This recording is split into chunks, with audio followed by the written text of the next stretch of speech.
Bonjour, ça va bien? Alors, content de vous voir ce matin, braver la pluie puis la tempête pour être ici ce matin quand on s'en venait. Là, il y avait vraiment une bonne quantité de pluie qui tombait. Mais je me suis dit, la terre en a besoin également, hein, de la pluie comme du soleil. En cambodgien, ils disent, quand il pleut de même, là, ils disent trotia, trotium. Bizarre. Ça sonne drôle, mais ça dit ben, que c'est une bénédiction qui nourrit la terre, qui nourrit, qui abreuve le sol, tout ça. Donc, c'est une bénédiction. Même si des fois, là, souvent, même à chaque année au Cambodge, à un moment donné, il y a une période là, où il y a une inondation. Là. Ça arrive puis ça inonde. C'est pour ça que plusieurs maisons ont été construites sur pilotis. Mais pour eux, c'est aussi bon signe parce que quand ils cultivent le riz, ils le cultivent vraiment dans l'eau, là. Donc, ça prend beaucoup d'eau. Alors, c'est quand même une bénédiction. En tout cas, ce matin, merci Seigneur, qu'il fasse beau ou qu'il fasse pas beau, le Seigneur est là. Sa main toute puissante nous tient et nous donne ce qu'on a besoin. Ce matin, avant de s'attaquer au message, j'aimerais vous mentionner que la semaine prochaine, en principe, selon la cédule, on serait dû pour un partage encore. Sauf que je ne serai pas là, je vais être en Côte-Nord. Donc, ça va être un message qui va être présenté à la place la semaine prochaine par notre frère François. La mémoire des noms, hein, des fois, ça sort. Alors, c'est notre frère François qui va apporter le message la semaine prochaine. Ce matin, ce que j'aimerais partager avec vous, c'est ça, c'est acception de personne. Écoutez, ce qui m'a donné l'idée de vous parler de ce sujet-là, c'est quand que j'ai lu à plusieurs reprises l'histoire du roi Josias. Vous allez voir en quoi ça a un lien avec cette histoire-là, parce que l'histoire du roi Josias, ça m'a beaucoup frappé. Puis, ça m'a parlé énormément. C'est un des rois qui a attiré beaucoup mon attention. Et au point où on a nommé notre deuxième fils du nom de Josias. Vous ne le savez peut-être pas, mais il s'appelle Dara Josias Cogne. Alors, moi, je trouvais merveilleux cette histoire-là, mais avec une fin assez triste. Et c'est ce qu'on va voir ce matin. Mais avant d'aller dans l'histoire de Josias, j'ai plusieurs choses à voir ensemble avec vous concernant ce sujet-là, qui est acception de personne. Alors, j'aimerais remettre entre les mains du Seigneur ce message. Oui, Père Saint, je remets entre tes mains ce message parce que afin que ce soit toi qui nous parle, qui nous fortifie et qui nous édifie ce matin par ta sagesse, par ta parole, par ta puissance, Seigneur, parce qu'on a besoin que tu parles à nos cœurs, que tu nous enseignes. Alors, viens, Seigneur Dieu, parle-nous, nous t'en prions. Amen. Alors, acception de personne, c'est quoi quand on fait acception de personne? Bien, c'est qu'on tient compte de la personne. On ne regarde pas à autre chose, on tient compte de la personne. Sans exception de personne, ça veut dire sans tenir compte de, sans accorder de préférence. Alors, on sait que Dieu ne fait pas exception de personne. On va le voir dans la parole de Dieu. Donc, il ne tient pas compte, comme notre frère a bien expliqué, là, si le Seigneur devait tenir compte de notre personne, on ne serait pas ici ce matin. Hein? Parce que notre personne n'est pas, digne aucunement devant Dieu. Alors, c'est une bonne chose que le Seigneur ne fait pas exception de personne. Il traite euh, les gens justement, autrement dit. Alors, quand on tient compte, quand on fait exception de personne, au fond, on fait du favoritisme et c'est une injustice que l'on fait. Et on va le voir dans la parole de Dieu, là, si vous voulez ouvrir votre Bible avec moi dans Jacques, le chapitre 2. Nous allons lire beaucoup ce matin. Je vais commenter à travers nos lectures, là. Jacques, chapitre 2, le verset 1 à 9. Premièrement, on est enseigné à ne pas faire exception de personne. OK? Puis ici, Jacques va nous expliquer en quoi ça consiste. Mes frères, que votre foi en notre glorieux Seigneur Jésus-Christ soit exempte de toute exception de personne. Autrement dit, exempt de tout favoritisme. Supposez en effet qu'il entre dans votre assemblée un homme avec un manteau d'or et un habit magnifique, et qu'il y entre aussi un pauvre misérablement vêtu.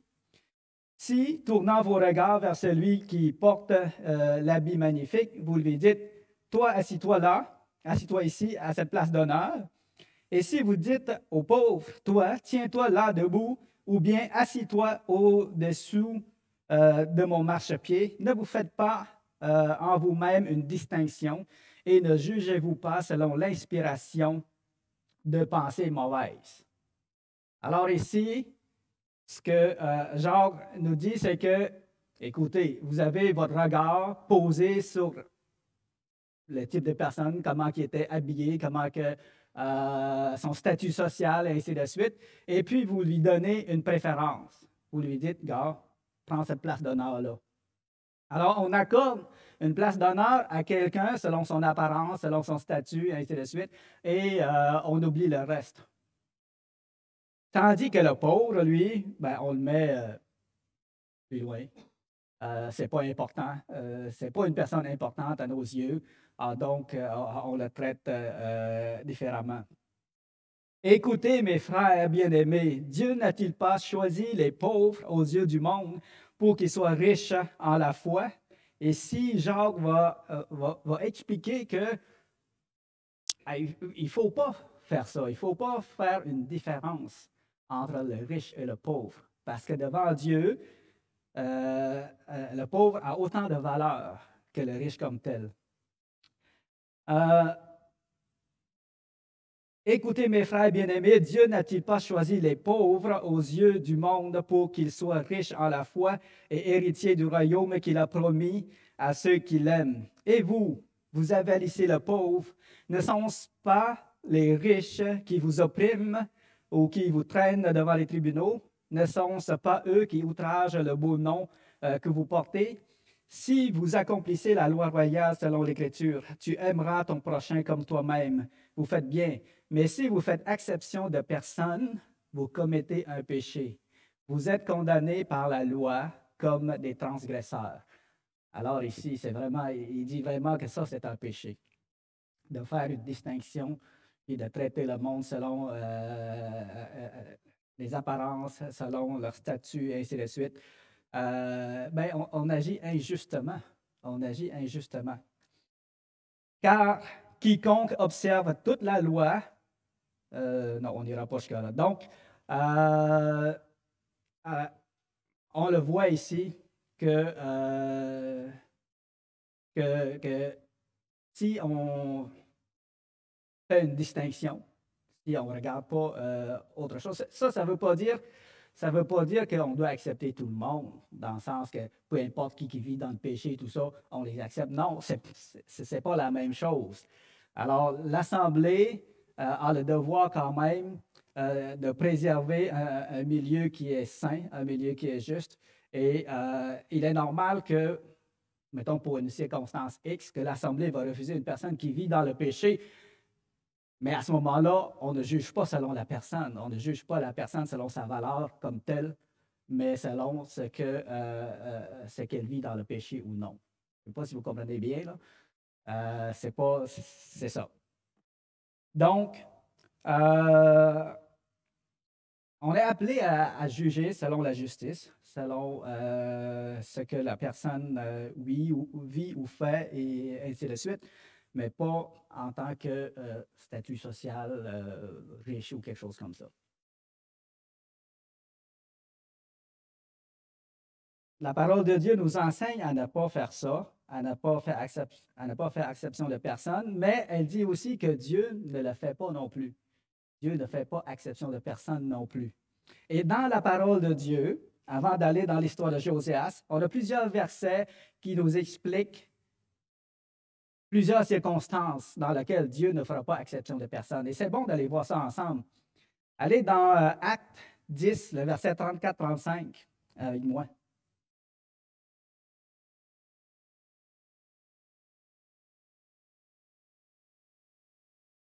Ici, c'est dans le contexte de Corneille. Vous vous souvenez que Corneille, c'est un homme quand même qui recherche à faire le bien et tout ça, mais sauf que ce n'est pas un juif, c'est un païen. Et le jour est venu où le Seigneur va l'appeler et va le convertir. Et Corneille c'est comme le premier exemple d'un païen qui va se convertir et qui va recevoir le salut de Dieu. Ce qui va être très nouveau pour Pierre, pour les apôtres, pour les Juifs, parce que pour eux autres, normalement, les païens, ils n'ont pas accès à ça, au salut de Dieu. Et donc, dans leur tête, il y avait une différence entre Juifs et Grecs ou païens au niveau du salut. Alors, eux autres, ils faisaient comme exception de personne, si on veut, là. Mais Pierre va découvrir quelque chose de nouveau ici, comme les autres apôtres plus tard qu'ils vont découvrir. Donc, le verset 34, dans le chapitre 10, vous connaissez l'histoire, lorsque Pierre, Corneille avait envoyé ses serviteurs pour aller chercher Pierre, parce qu'il y a un ange qui est apparu à Corneille qui lui dit, va, envoie quelqu'un chercher Pierre pour qu'il vienne te parler. Et Pierre a eu des visions avant ça pour confirmer que, regarde, ce qui va se passer là, c'est conduit par Dieu lui-même. Alors ici, le verset 34, même 33, OK. Aussitôt j'ai envoyé, ça c'est Corneille qui dit, aussitôt j'ai envoyé vers toi et tu as bien fait de venir maintenant. Donc nous sommes tous devant Dieu pour entendre tout ce que le Seigneur t'a ordonné de nous dire. Alors Pierre il va réaliser quelque chose, il va dire ici, en vérité, je reconnais que Dieu ne fait point exception de personne. Mais qu'en toute nation, celui qui craint et qui pratique la justice lui est agréable. Et ça, c'est merveilleux parce que on voit qu'il n'y a pas d'injustice en lui, dans le Seigneur. Il dit qu'en tout lieu, qu'en toute nation, celui qui craint et qui pratique la justice lui est agréable, qu'il soit dans la nation païenne ou qu'il soit dans le peuple juif. Puis on le voit dans l'Ancien Testament, parfois il y a des gens qui ne font pas partie du peuple juif, puis Dieu est avec eux. Puis on va le voir aussi tantôt dans l'histoire de Josias, comment que Négo, le roi d'Égypte, Dieu va être avec lui. Alors celui qui pratique la justice lui est agréable. Donc ici, on met en perspective le juif puis le païen sur le rapport du salut. Et la conclusion de Pierre, c'est que Dieu ne fait point d'acception de personne. Il va sauver tant l'un que l'autre. D'accord? Dans Éphésiens, le chapitre 6, le verset 7,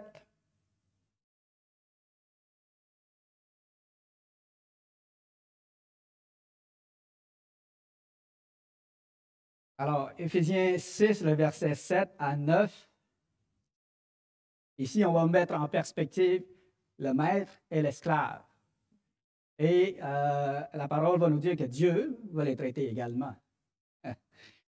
Donc, servez-les en parlant aux esclaves, servez-les avec empressement, comme servant le Seigneur et non des hommes, sachant que chacun, soit esclave, soit libre, recevra du Seigneur selon ce qu'il aura fait de bien. Et vous, maîtres, agissez de même à leur égard, et abstenez-vous de menaces, sachant que leur maître et le vôtre est dans les cieux, et que devant lui, il n'y a point d'acception de personne. Alors, le Seigneur confirme que ici, maître et esclave, devant Dieu, vous êtes pareils. Pas parce que lui, là, il est plus riche, il est plus puissant socialement, il a plus d'argent, il a plus de serviteurs, puis que toi, tu n'as rien, que tu es moins considéré que lui. Que lui, il va aller au ciel plus facilement, ou Dieu va lui être plus favorable à lui qu'à toi. Donc, ici, ce que ça nous dit, c'est qu'entre maître et esclave, Dieu ne fait pas de préférence. OK? Dans Romains, le chapitre 2, le verset 9, ça, c'est ce que notre frère François nous a parlé il y a 2 semaines. Il nous parlait de ça. Dans Romains 2, le verset 9 à 12, on va mettre en perspective encore les Juifs, puis les Grecs, autrement dit les païens, mais sur d'autres aspects. On va parler de châtiment, puis on va parler de récompense ici. Puis on va voir que Dieu va les traiter également. Pas parce que le Juif est Juif qu'il fera quelque chose digne de châtiment ou de punition, que Dieu ne le punira pas parce qu'il est Juif. OK? Ou inversement, parce que le païen est un païen et que, on va le châtier plus sévèrement. Ou on va le traiter plus sévèrement. Non, non. Le Seigneur va les traiter égal. Alors, le verset 9 à 12. Vous lirez le contexte, là, mais à partir du verset 9, ça dit ici « Tribulation et angoisse sur toute âme d'homme. » On va lire à partir du verset 5 pour être plus dans le contexte. « Mais par ton endurcissement et par ton cœur impénitent, tu t'amasses un trésor de colère pour le jour de la colère et de la manifestation du juste jugement de Dieu, qui rendra à chacun selon ses œuvres. » Alors, c'est sur cette base-là, le Seigneur va rendre à chacun selon ses œuvres, peu importe qui il est, réservant la vie éternelle à ceux qui, par la persévérance à bien faire, cherchent l'honneur, la gloire et l'immortalité. Mais l'irritation et la colère à ceux qui, par esprit de dispute, sont rebelles à la vérité et obéissent à l'injustice. Alors ici, sur quoi que les gens vont être jugés, c'est sur leurs actions, sur leur obéissance, et ainsi de suite, et non pas sur leur personne comme telle. Verset 9. Tribulation et angoisse sur toute âme d'homme qui fait le mal, sur le juif, premièrement, pas parce qu'il est juif qu'il va être accepté, puis sur le grec, c'est-à-dire le païen. Gloire et honneur et paix pour quiconque fait le bien, pour le juif premièrement, puis pour le grec. Alors, ils vont être traités également. Car devant Dieu, il n'y a point d'acception de personne. Et au verset 12, on va mettre en perspective ceux qui ont la loi, puis ceux qui n'ont pas la loi. Là, il va dire, ils ne sont pas traités de façon préférentielle. Le Seigneur va les traiter selon leur contexte. Tous ceux qui ont péché sans la loi périront aussi sans la loi. Alors, pas parce qu'ils n'ont pas la loi que là, ils vont être excusés d'avoir transgressé leur propre conscience et ainsi de suite, comme notre frère nous a partagé il y a 2 semaines. Mais ils vont être jugés selon ce que le Seigneur va déjà avoir parlé dans leur conscience. Tous ceux qui ont péché sans la loi périront aussi sans la loi. Et ceux qui ont péché avec la loi seront jugés par la loi. Alors, il n'y a pas d'acception de personne ici. Le Seigneur va juger justement.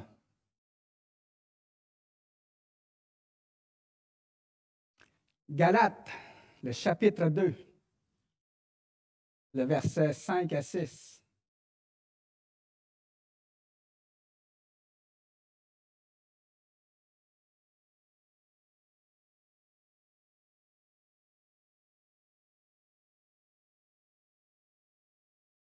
Galates 2, 5 à 6. Paul il raconte un épisode de sa vie où il va faire face à ceux qui sont les plus considérés parmi les apôtres. Et on va voir son attitude et qu'est-ce qu'il pense de ça. Donc, le verset 5, « Nous ne leur cédâmes pas un instant », là, il ne parle pas des apôtres comme tels, mais il parle de ceux qui, bon, si on lit le verset 4, « Et cela à cause des faux frères qui s'étaient furtivement introduits et glissés parmi nous pour épier la liberté que nous avons en Jésus-Christ avec l'intention de nous asservir. Nous ne leur cédâmes pas un instant et nous résistâmes à leurs exigences afin que la vérité de l'Évangile fût maintenue parmi vous. » Là, il parle des apôtres. Ceux qui sont les plus considérés, quels qu'ils aient été jadis, cela ne m'importe pas. Dieu ne fait point exception de personne. Ceux qui sont les plus considérés ne m'imposaient rien. Alors, Pierre, au fond, en parlant des apôtres qui étaient avant lui, il les appelle comme étant des personnes les plus considérées, mais pour lui, ça lui importe peu. Regarde, Dieu ne fait pas de différence, ne fait pas d'acception de personne, il ne fera pas de favoritisme. Puis Paul lui-même ne fera pas de favoritisme parce que dans le verset 11, on voit que lorsque Pierre va faire quelque chose de répréhensible, ben, il ne laissera pas ça passer. Pas parce que c'est Pierre, puis que c'est comme un des plus grands apôtres, en guillemets, puis que là, on va laisser passer les choses. Non. Au verset 11, il dit, « Mais lorsque Céphas, qui est Pierre, vient à Antioche, je lui résistai en face parce qu'il était répréhensible. » Et quand on lit la suite, on voit en quoi il est répréhensible. Donc, dans cette histoire-là, Paul ne se voit pas moindre que les autres. Et puis, sachant que Dieu ne fait pas exception de personne.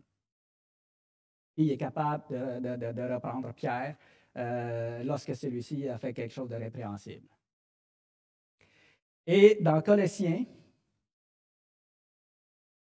alors c'est tous des contextes qui nous montrent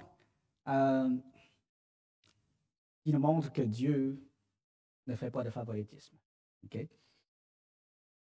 Colossiens 3, le verset 23-25. Tout ce que vous faites, faites-le de bon cœur, comme pour le Seigneur, et non pour des hommes, sachant que vous recevrez du Seigneur l'héritage pour récompense. Servez Christ le Seigneur. Car celui qui agit injustement recevra selon son injustice, et il n'y a point d'acception de personne devant Dieu. Donc, encore une fois, la parole nous confirme que Dieu va traiter justement chacun selon ses œuvres. Il ne fera pas asseoir un riche sur la place d'honneur parce qu'il est riche.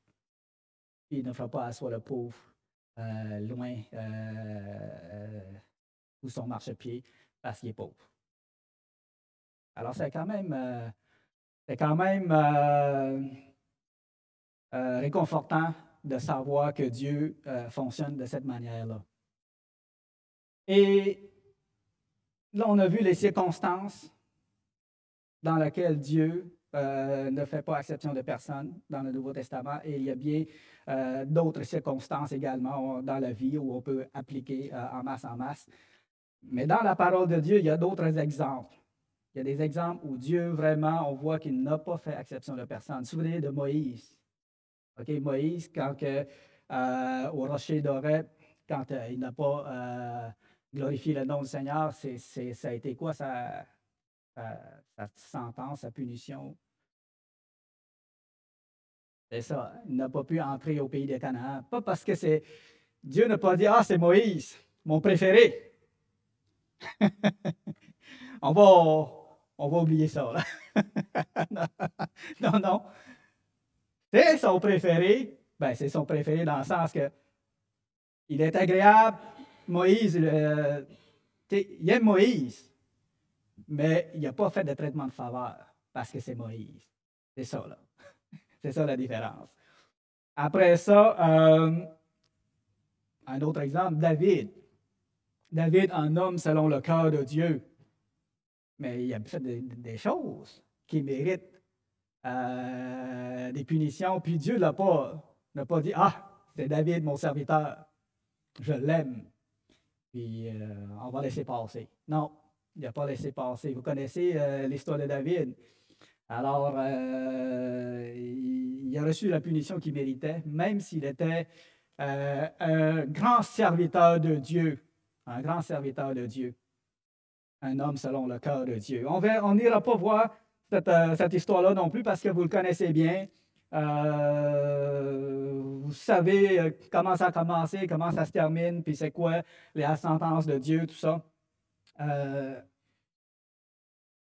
Il y a un autre exemple qu'on n'ira pas voir encore cette fois-là. Je veux juste le mentionner quelques-uns comme ça. Là. Le prophète qui est venu prophétiser contre l'autel de Bethel. Je ne sais pas si vous vous souvenez. Que Dieu a dit, garde, va prophétiser, mais ne retourne pas par le chemin que tu es venu. Va-t'en par un autre chemin. Mais il y a eu un autre prophète qui est venu comme pour le tenter. Puis ce prophète-là est retourné sur le chemin par lequel il est venu et il a reçu la sentence que le Seigneur lui a donnée, même si c'était un prophète de Dieu. Il a connu la mort pour avoir désobéi au Seigneur. Vous irez voir cette histoire-là. Et finalement, pour le roi Josias, c'est cette histoire-là que j'aimerais plus voir en détail avec vous, pour voir comment que Josias était un roi, en tout cas à mes yeux, c'était un roi comme un des rois exceptionnels, qui a fait de grandes choses pour le Seigneur. C'est un homme qui est très zélé, qui s'est vraiment donné corps et âme, qu'on pourrait dire, au Seigneur, mais dont la fin est assez triste, justement parce que le Seigneur n'a pas fait de favoritisme, pas à son égard non plus. Alors, tournez votre Bible avec moi dans 2 Chroniques, le chapitre 34. Le verset 1 à 7, on va lire ensemble, c'est la purification du pays comme tel. Et du verset 8 au 13, c'est la réparation de la maison de l'Éternel. Et on va voir le zèle de Josias dans ça. Alors, 2 Chroniques 34, le verset 1, Josias avait 8 ans lorsqu'il devint roi et il régna 30 ans à Jérusalem. Il fit ce qui est droit aux yeux de l'Éternel et il marcha dans les voies de David, son père. Il ne se détourna ni à droite ni à gauche. Quand on lit l'histoire des rois, là, quand on frappe ces versets-là, là, on se dit enfin quelqu'un qui est agréable au Seigneur. Parce qu'il y a eu tellement de rois qui, malgré les punitions, malgré les châtiments que Dieu avait faits sur Israël, il y a tellement de rois qui s'en fichaient, puis qui continuaient à désobéir à Dieu, tout ça. Et quand on arrive à un roi qui dit « Ah, il fait ce qui est droit aux yeux de l'Éternel, il marche dans les voies de David, son père, même qu'il ne s'en détournant ni à droite ni à gauche. » Là, on se dit « Wow! Ça, c'est quelque chose. Ça, c'est bon. » Mais l'histoire de Josias va aller plus loin que ça. On va voir la 8e année de son règne. Comme il était encore jeune, il commença à rechercher le Dieu de David, son père. Et la 12e année, il commença à purifier Juda et Jérusalem des hauts lieux, des idoles, des images taillées et des images de fonte. Il renversa devant lui les autels de Baal et il bâtit les statues consacrées au soleil qui étaient dessus. Il brisa les idoles, les images taillées, les images de fonte et les réduisit en poussière. Il répandit la poussière sur les sépulcres de ceux qui les avaient sacrifiés. Et il brûla les ossements des prêtres sur leurs autels. C'est ainsi qu'il purifia Juda et Jérusalem, dans les villes de Manassé, d'Éphraïm, de Siméon et même de Nephtali partout au milieu de leurs murailles. Il renversait les autels, il mit en pièces les idoles, les images taillées, et les réduisit en poussière, et il bâtit toutes les statues consacrées au soleil dans le pays d'Israël, puis il retourna à Jérusalem. Wow! Parce que c'était rare, quand on lit l'histoire des rois, de voir un roi qui se tourne vers Dieu, qui fait ce qui lui est agréable. Mais il y avait toujours, à plusieurs reprises, comme quoi que oui, il faisait ce qui est bien, il essayait d'obéir à Dieu, sauf les images taillées, les hauts lieux, tout ça, il ne détruisait pas, ça restait. Il ne prenait pas des actions aussi loin que ça. Il y a Ézéchias qui l'a fait, puis il y a aussi le deuxième roi qui fait ça, c'est Josias. C'est ces deux rois-là qui sont allés jusqu'à nettoyer le pays des idoles, des images taillées. Puis ça, quand on lit ça, on dit « Wow! » C'est rare, puis c'est merveilleux, ça, qu'il y a un roi qui aime assez Dieu, puis qui est allé jusqu'à faire ça, nettoyer le pays de toutes les idoles, les images taillées, les sacrifices, tout ça. En tout cas, si vous ne connaissez pas le contexte encore, ben, lisez l'histoire des rois, comment que ça, cette chose-là, c'est quand même exceptionnel pour un roi de ce temps-là. On voit son grand zèle ici. Son grand zèle qui est quand même rare parmi les rois d'Israël. La 18e année, le verset 8, 8 à 13, ça c'est à la réparation du temple. On va voir une progression dans les actions qu'il a faites. Premièrement, il a commencé par purifier le pays. Okay? Deuxièmement, il va réparer le temple, la maison de Dieu.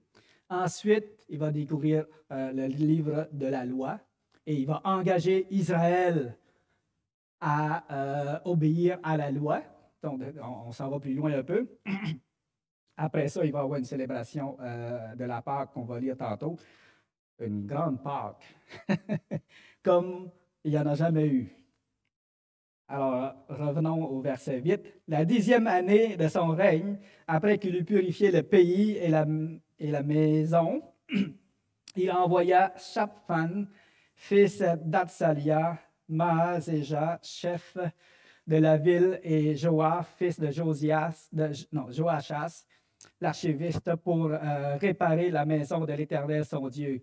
Il se rendit auprès du souverain sacrificateur Ilkija et on livra l'argent qui avait été apporté dans la maison de Dieu, que les Lévites gardiens du seuil avaient recueilli de Manassé et d'Éphraïm et de tout le reste d'Israël. Et tout Juda et Benjamin et les habitants de Jérusalem. On les remit entre les mains de ceux qui étaient chargés de faire exécuter l'ouvrage dans la maison de l'Éternel. Donc, tous ces versets-là jusqu'au 13, ça parle de la réparation de la maison du Seigneur comme telle. À partir du verset 14 jusqu'à 33, là, on parle justement de la découverte du livre de la loi. Et quand il a découvert le livre, si on lit le verset 18 plutôt, Shaphan, le secrétaire, dit encore au roi, le sacrificateur Ilkija m'a donné un livre. Et Shaphan le lut devant lui. Lorsque le roi entendit les paroles de la loi, il déchira ses vêtements. Alors, c'était comme un livre perdu pendant un bon bout de temps. Les Israélites s'étaient éloignés pas mal. Et maintenant, ils redécouvrent ce livre-là. Et le roi, il a vu comment ils étaient éloignés de Dieu. Puis comment que la colère de Dieu était grande sur Israël à cause de leur désobéissance, tout ça. Et il déchira ses vêtements. Le verset 29, il a pris des actions par la suite. Il a envoyé des gens aller consulter la prophétesse dans le verset 22, là, puis la prophétesse va lui dire ce que le Seigneur avait arrêté pour lui parce qu'il s'est repenti, tout ça. Mais le verset 29, ça dit ceci: le roi fit assembler tous les anciens de Juda et de Jérusalem. Puis il monta à la maison de l'Éternel avec tous les hommes de Juda et les habitants de Jérusalem, les sacrificateurs et les Lévites et tout le peuple, depuis le plus grand jusqu'au plus petit. Il lut devant eux toutes les paroles du livre de l'Alliance qu'on avait trouvé dans la maison de l'Éternel. Le roi se tenait sur son estrade et il traita alliance devant l'Éternel, s'engageant à suivre l'Éternel et à observer ses commandements, ses préceptes, ses lois, de tout son cœur et de toute son âme, afin de mettre en pratique les paroles de l'Alliance écrites dans ce livre. Alors, on voit ici que vraiment, lorsqu'il a découvert ce livre-là, il revient à l'Éternel de toute son âme, de tout son cœur. Et il fit entrer dans l'alliance tous ceux qui se trouvaient à Jérusalem et en Benjamin, et les habitants de Jérusalem agirent selon l'alliance de Dieu, du Dieu de leur père. Josias fit disparaître toutes les abominations de tous les pays appartenant aux enfants d'Israël, et il obligea tous ceux qui se trouvaient en Israël à servir l'Éternel leur Dieu. Pendant toute sa vie, ils ne se détournèrent point de l'Éternel, leur Dieu, le Dieu de leur père. Alors vraiment, Josias est revenu à Dieu de tout son cœur, non seulement lui, mais il a engagé tout le peuple d'Israël avec lui pour revenir à l'Éternel. Vraiment, si je m'attarde à ces détails-là, c'est pour vous montrer comment que c'est un homme qui aimait le Seigneur. Okay? C'est dans ce but-là. Comment qu'il a fait de grandes choses pour un roi dans cette époque-là pour glorifier le Seigneur.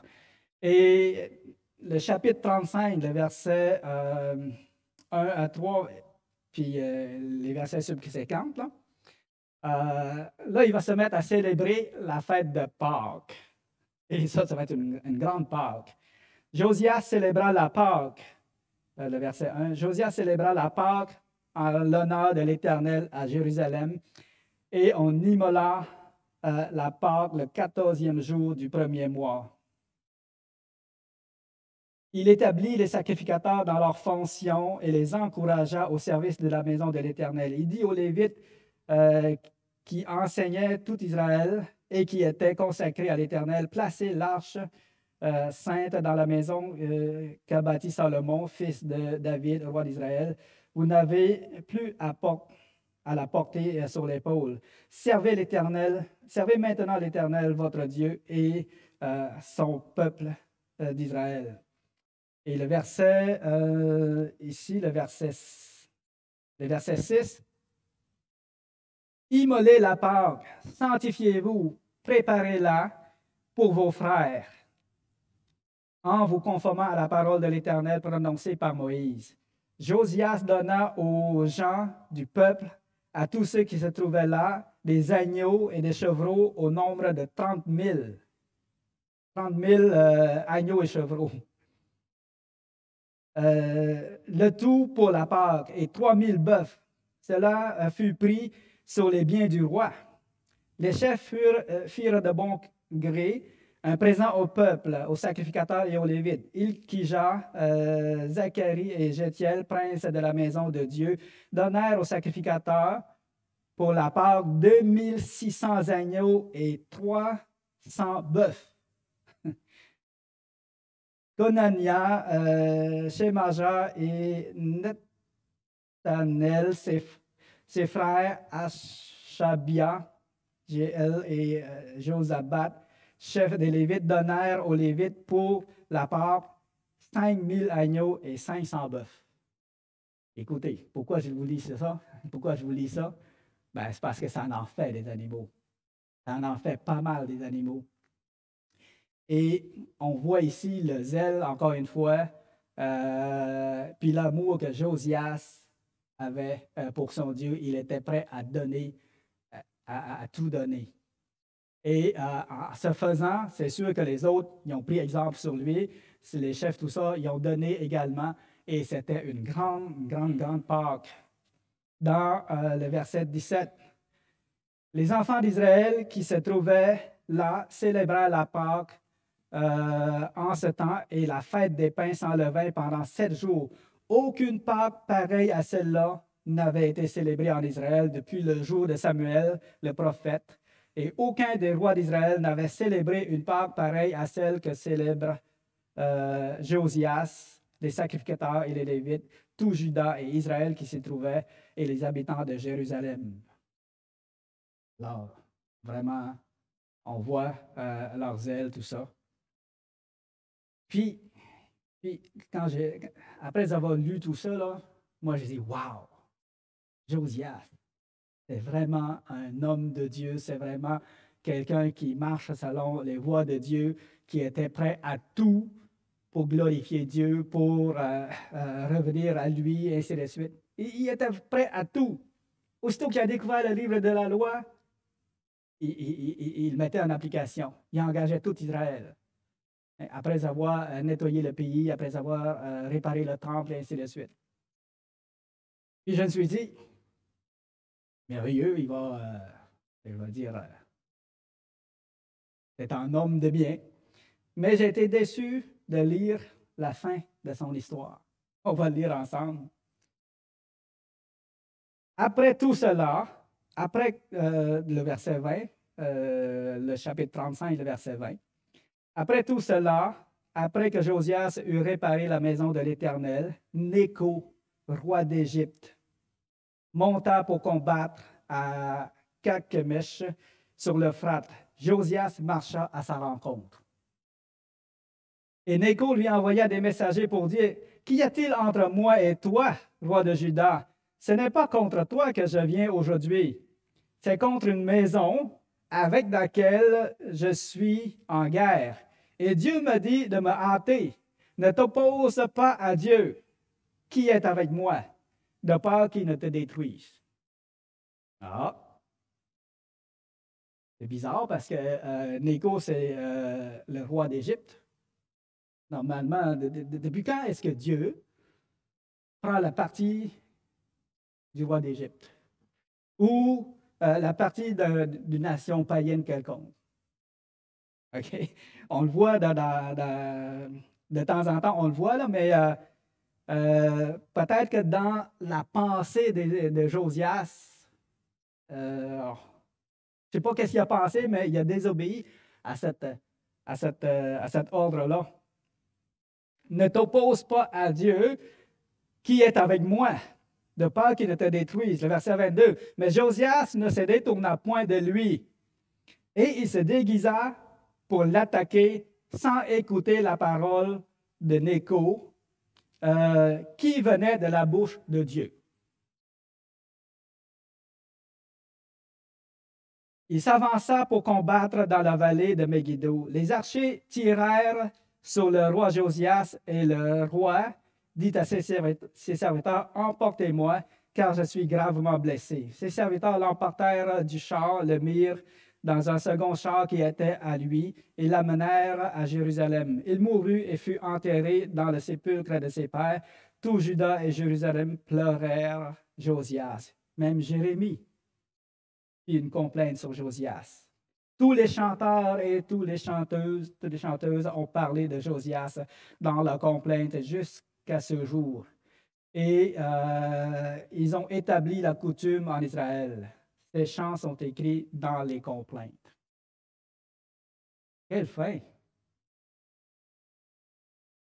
Dire que c'est un grand serviteur de Dieu qui a été tué comme si c'était un païen.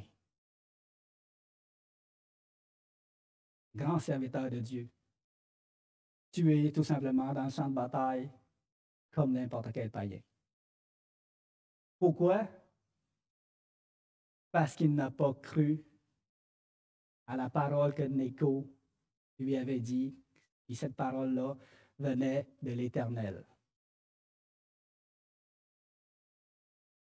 Puis je me suis dit, qu'est-ce que Josias avait pensé pour ne pas obéir à cette parole-là?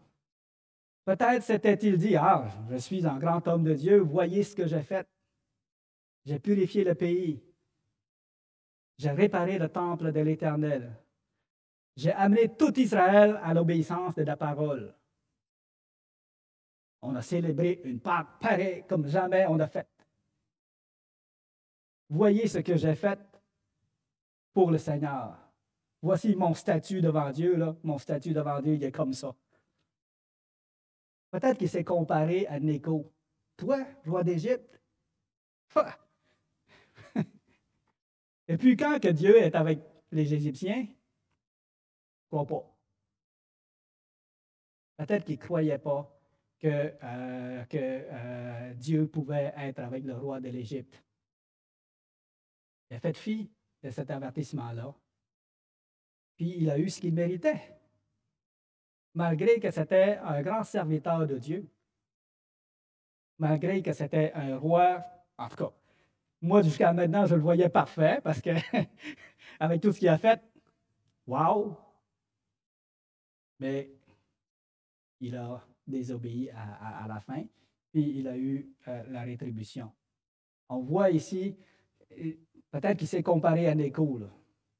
Moi, j'ai fait bien plus de choses pour Dieu que toi. Écoute, Dieu est avec moi, pas avec toi. OK?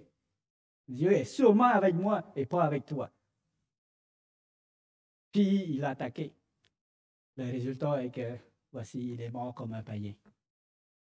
Tout simplement dans une bataille. Comme ça. C'est triste. C'est triste. Moi, quand j'ai lu ça, je me suis dit, voyons, es-tu le bon roi? C'est-tu la bonne affaire? Je suis-tu dans la même histoire? Est-ce que je suis dans la même histoire? J'ai relu 2, 3 fois, puis à chaque fois, mais voyons, c'est la même personne, puis c'est vraiment une fin de même, là, qui connaît. Là. Puis là, ça m'a parlé, ça m'a dit une chose, Cossal, là, ne te glorifie jamais. Ne t'élève jamais. Okay?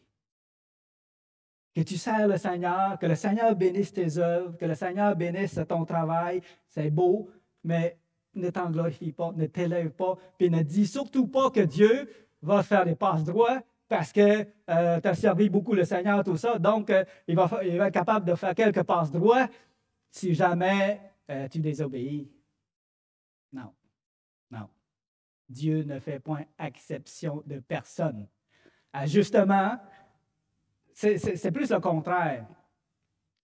Plus qu'on s'approche de Dieu, plus qu'on travaille pour le Seigneur, plus qu'on excelle, si je peux m'exprimer comme ça, plus que le Seigneur va être sévère envers nous.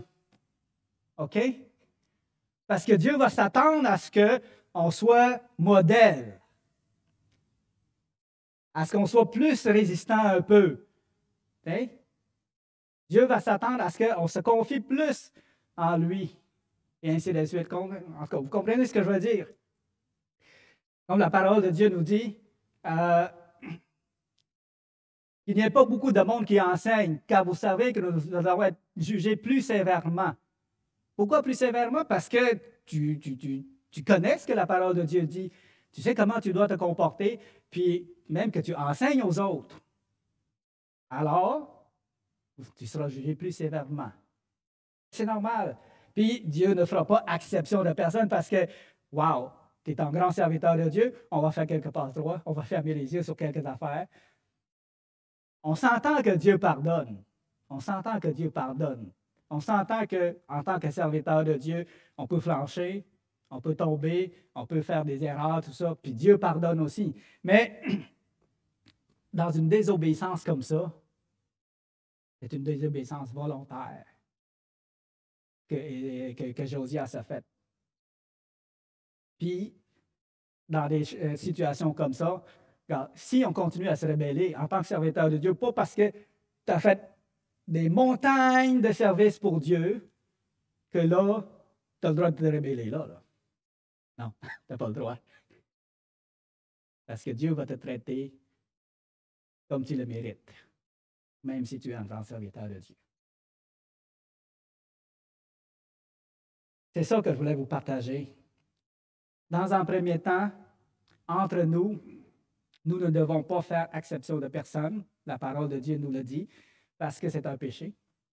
Dans un deuxième temps, nous-mêmes, en tant qu'enfants de Dieu, en tant que serviteurs de Dieu, on doit toujours rester humble et obéissant à la parole de Dieu et ne pas s'élever parce que, bon, Dieu, il va laisser passer. C'est dans ce sens-là que je voulais vous partager ce matin. Alors, Seigneur, grand Dieu Tout-Puissant, sois béni toujours, Seigneur. Garde nos cœurs humbles devant toi, sachant, Seigneur Dieu, que tu es un Dieu qui est juste, sachant que tu vas nous ramener, même que tu vas nous punir si on se rebelle, Seigneur, juste tout simplement pour qu'on puisse rester humble et obéissant et qu'on puisse garder le droit chemin. Alors, Seigneur, donne-nous de ne pas faire exception de personne dans nos pratiques, et donne-nous aussi de rester humble toujours devant toi, en se confiant en toi continuellement, Seigneur, et en te mettant en premier dans notre vie, dans nos décisions, dans nos actions, dans nos œuvres, tout ça, Seigneur. Nous t'en remercions. Amen.